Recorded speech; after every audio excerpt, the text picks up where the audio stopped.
Yeah, sun cream was being applied there a couple of shots ago, which is good to see. And Tim mentioned, you can see there the wind that was on the flags at the top of the stadium.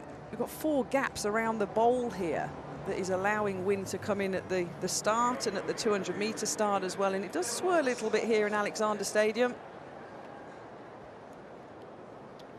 The athletes getting ready for the second of the 3 heats. We may as well call them semi-finals. As Tim was mentioning with the first, it's only the top 2. Tapper and Charlton will be the favourites in this one. Tapper goes in 3, a small, explosive athlete. She's brilliant to watch. And so too is Devon Charlton, the Bahamian, who, thanks to her lightning quick start at the World Indoors, got herself a silver there. And she made the World Championship final. She had a national record in that semi-final that Tim was talking about with 12.46. So the quality here coming from the Caribbean island. But the times to watch, Fury of South Africa with that 13.04 from the first of the semi-finals, with Mars of Northern Ireland just a shade outside that incredible 50-year-old national record from Mary Peters. She ran 13.37. So an opportunity for 1 or 2 of these other women here, if indeed it is the Caribbean island nation athletes who take the 2 automatic spots. And there is Devon Charlton, 26 years of age now, 7th eventually in the final in Eugene, but a world indoor silver. And she got out the blocks beautifully in Belgrade. What a great start to a wonderful year of athletics that was in Serbia. Feels like it was a lifetime ago now, back in March. And there's Tapper, Pan American bronze, Olympic bronze, 7th in this final back in 2018, but she's a much better athlete than she was 4 years ago. And there's Mucci, 2nd from the left, the Australian Oceanian champion, former heptathlete, getting herself primed and pumped for this second semi-final. And it's likely to be a windy mark again. Here's the official confirmation of the lineup for the second heat. Top 2 advancing to the final in 2 days' time.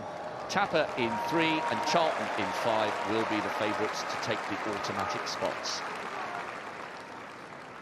Wind reading in the first of the heats was 2.5. Feels like it might be even breezier now. Athletes preparing for their introduction. In lane number 2, a lifetime best of 13. Well, Heather Payton representing Scotland, but she's a Birchfield Harrier. Massage therapist getting a great reception from the crowd, and the president of Birchfield Harriers, who's sitting alongside me, and will no doubt chip in when the race is finished. And Megan Tapper, the Pan American bronze medalist 3 years ago, the Olympic bronze medalist, a small, compact, very fast, technically proficient hurdler. Watch for her in the early stages. Jyothi Yadeji of India, PB in a national record this year. I wonder if she could use this inspirational setting to duck under 13 seconds for the first time. Now to Devon Charlton, joint favourite for this one. That 12.46 PB and national record coming in the semis in Eugene. World indoor silver back in March. Celeste Mucci, the Oceanian champion, just off the podium on the Gold Coast in the heptathlon. And now deciding to fully focus on the sprint hurdles. 22 years of age, she's a young emerging talent. The Australian commentators in front of us getting very excited about her chances of making the final.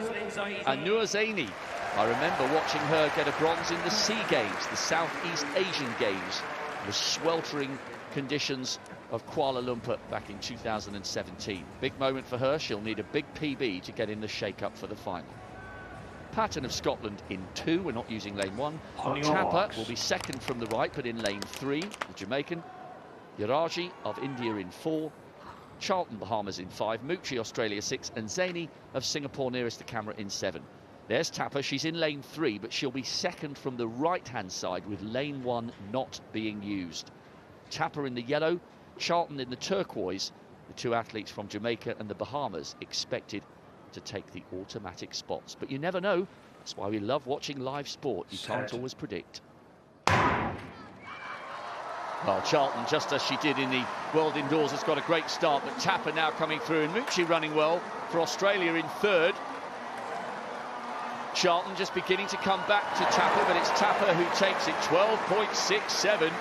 Once again, agonisingly close to Bridget Foster-Hilton's games record. It was +2 metres on the nose, so it would have counted as a games record. Excellent running by the two Caribbean islanders. Just waiting for Mucci's confirmed time.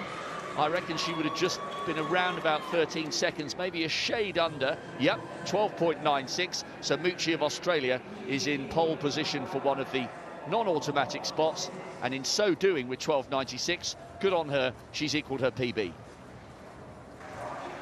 Yeah, good running that in the second heat. Megan Tapper with that 12.68 heat win. Again, looking very, very good. As Rob said, the two favourites in this were Tapper and Charlton. Tapper going third in the semi-finals at those World Championships when she ran her PB of 12.52. Talked about the super times at those World Championships. There was also carnage in the early rounds as well. A couple of Americans not making it through. It really was a drama-filled event at those World Championships a couple of weeks ago. But Tapper there on the dip, just beating the athlete that finished 7th at those World Championships. Smaller in stature, has to raise her hips just a little bit to get over the barriers, but compact, fast, a little clip. But athletes are being sensible here, Rob, because they've got a couple of days before the final, so they're full out. This is their one opportunity to get the body going, get a good time on the clock, and that was a good run by the Jamaican. Certainly was. Megan Tapper, the Olympic bronze medalist, with an excellent piece of qualification, 12.68, safely through to the final, along with the world indoor silver medalist, Devon Charlton. Celeste Mucci equalling her PB. Looks like she's got a great chance of going through as one of the non-automatic qualifiers.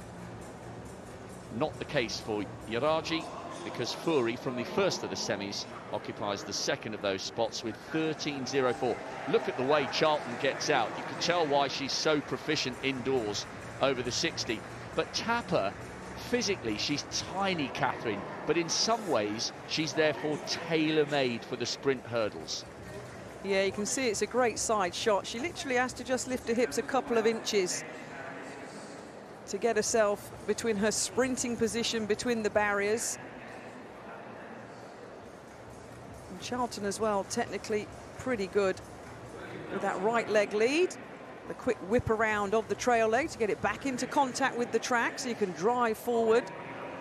Yeah, this is shaping up very nicely indeed, isn't it, this women's 100-metre hurdles? Well, what I like about this event is we've now become fascinated from a global perspective. I mean, we marvel at the Americans, seemingly a never-ending conveyor belt of American women who can run 12.3, 12.4, 12.5. You know, making it onto the American team is almost impossible. Now we've got Amazon, the world record holder. You've got beautiful, flowing, technically proficient hurdlers from the Caribbean in the form of Tapper and Charlton from the Bahamas. So you've got African intrigue, Caribbean intrigue coming up good enough to challenge the Americans, who've still got one or two excellent performers, the likes of Kenny Harrison, the former world record holder. This is a great, great time for female sprint hurdling. We should really savour these races because we're watching 3 different continents able to perform at the peak of their powers. What's fascinating about Megan Tapper there is she is a tiny character in stature. Great run from her, 12.68 with a legal win, by the way, for that win. But she has to really extend that lead leg over the barriers. She's so short, at around 5'2", that she has to adopt a genuine, very, very traditional hurdling technique, whereas the taller athletes, Kath Mary, can sort of skip over them with a bent lead leg. That's, you know, alluding back to that issue we were talking about earlier about whether the barriers in the women's 100-metre hurdles are high enough. I don't suppose their level will get raised because it would destroy the history of the event. They've been that height for many, many years. Yeah, it's an ongoing question, an ongoing debate.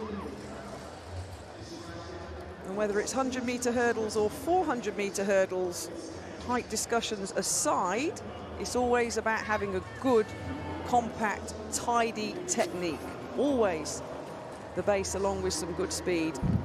And talking of good speed, Tim, Nigeria have got big hopes for Toby Amusam in terms of picking up a gold medal here. Nigeria failed to win a medal in the women's 100 metres. They came 4th and 5th. There was no man in the men's 100 metre final either. So Toby Amusam, who will line up in this next race in lane number 3, is a big medal hope in the short sprint events here for Nigeria, and understandably so. The new world record holder, the new world champion, and the reigning champion as well, Tim. Let's not forget, she's coming here to defend her title. I remember working at the Commonwealth Games on the Gold Coast, and the disappointment for Australian fans when Sally Pearson withdrew from the Commonwealth Games 4 years ago. And Toby Amusam took advantage of that, and that was a real breakthrough for her, wasn't it? Winning this title back in 2018, and how she's grown. And she's got competition though, Michelle Jenneke there of Australia. But she really has grown in stature in this event, hasn't she, since she won the title in 2018? Absolutely. Jenneke, by the way, in that same semi-final where Amusam set the world record in Eugene a couple of weeks back, running her fastest time, a personal best, having struggled to break 13 seconds all year, including the Australian season. She came out and ran 12.66 in that semi-final. Many reasons for people to look with a slight squint at the results of that semi-final, which Amusam set the world record. At the moment it stands, and rightly so. She has been in supreme form, and you look at her form throughout this season, Amusam, on the Diamond League circuit and elsewhere, and it's mainly a series of really good victories, very quick times. She won in Paris with a fabulously fast time into a headwind. So Amusam is a much respected high hurdler, and of course, as the world record holder, should cruise through from this heat very comfortably, Kath.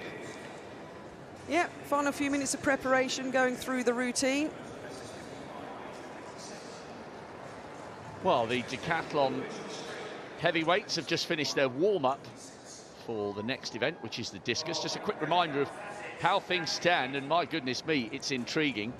Dubler's got a 1-point lead over Lyndon Victor, the reigning champion, in second. Alec Diamond has a single point on Golubovic, who has got himself up into 4th place. Kurt Felix, half-brother to Lyndon Victor. Another 13 points adrift of Golubovic. This is tight, and the two Grenadans are brilliant throwers, so expect the leaderboard to change again after the discus.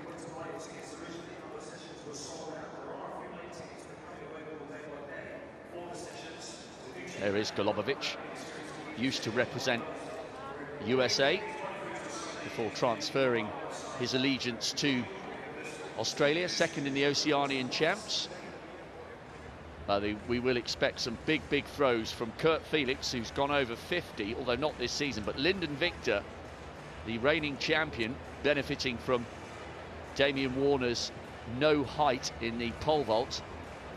Well, Lyndon Victor has gone over 54 metres this season, so he could really claw some points back from Cedric Dubler. But Dubler, remember, is a brilliant pole vaulter. Then Victor is a great javelin thrower, all of which means that the 1500 by the end of tonight could be an absolute cracker. And there is Harry Kendall, and what a reception he got from the crowd over in lane 8 for the high hurdles earlier on this morning. Yeah, he did, Rob.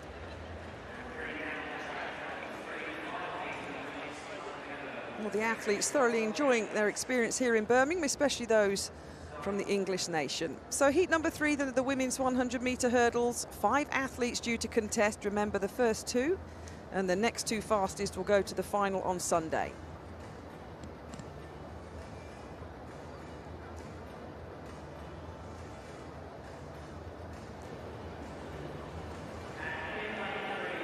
So being introduced to Alexander Stadium, the athlete in lane number 3, the Nigerian Toby Amusam, the world champion, the world record holder, the 25-year-old in her second Commonwealth Games, lines up in lane number 3.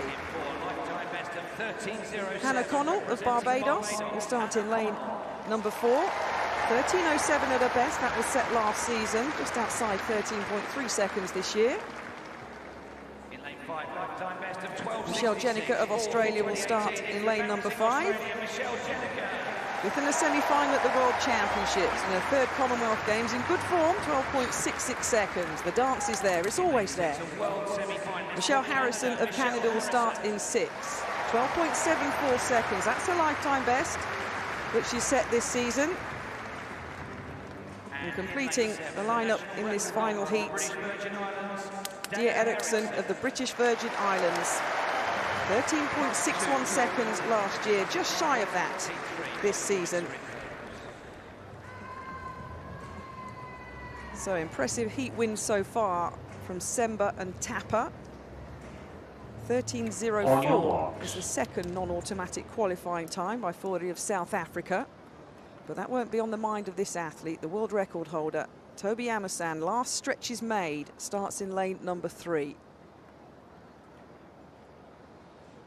Won that Commonwealth title in 2018. Just missed a medal at the Tokyo Olympics last year. Starts her campaign, the Nigerian, to defend the title from the Gold Coast. Set. Well, a clean start, a pretty even start. Jenneke out well in lane number 5, the Australian, with the short, snappy technique of Amersan, the Nigerian, in lane number 3. She's going to take this one. It's a plus 2.4 metre wind, so just above the allowable limit of plus 2.0 in terms of record purposes. But 12.40, as expected, well under that game's record. And as the world record holder, Tim, a little nod of the head there from Amersan. That's job done. Job done very impressively, Kath, yes. Amersan 12.40. I was impressed with Jenneke, 12.63. Well, of course, the win just over the legal limit, but that underlines the form. Eugene with that personal best of 12.66. Michelle Harrison 12.85. I think that is by some margin the quickest third place time of the morning. She will go through, yes, the Canadian. Great running from her there, second to left. But Jenneke, this is the best I've seen her in a long, long time. She became famous for that little bouncing side-to-side ritual prior to the gun. Here she finishes, what, about 1.5 meters behind Amersan. Strong running. Yeah, very impressed with Jenneke, and also with Amersan as well. It's hers to lose. You can't come to a major championships off the back of setting a world record in any events and not heavily have the expectation of being a favourite. That was a good race, nice, clean, little glance at the clock. She'll be happy with that one.